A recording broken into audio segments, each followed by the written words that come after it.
Happy people are a pleasure to work with.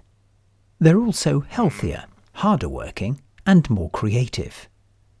So why are we so good at ignoring success and zooming in on what's going wrong? Well, there are lots of reasons we could all come up with. I'm too busy putting out fires to go around praising people every day. They should do a good job. They're getting paid, aren't they?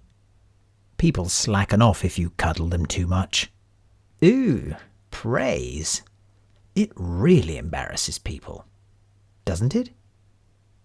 Genuine kind words for our colleagues may not pay the bills, but they do add a quality to working life that transcends what money alone can bring. After all, we all know at least one person who is paid more than us, but is no happier. And who wouldn't want to be happier at work, or in life for that matter? Oh, yeah. Okay, so the very thought of sharing a few nice words with a colleague, or your boss, makes you shudder. Fine. So try the following 3 modifications to how you say well done. And stand by to be amazed.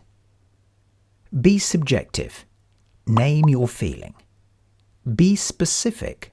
Name the behaviour. Be brief. Use few words. I was relieved when you handled the tough questions so quickly. I was impressed with how easy the report was to navigate. I was intrigued by how you fitted so much into the presentation without adding confusion. Using a feeling makes it powerful. Being specific makes it credible. Being brief makes it digestible.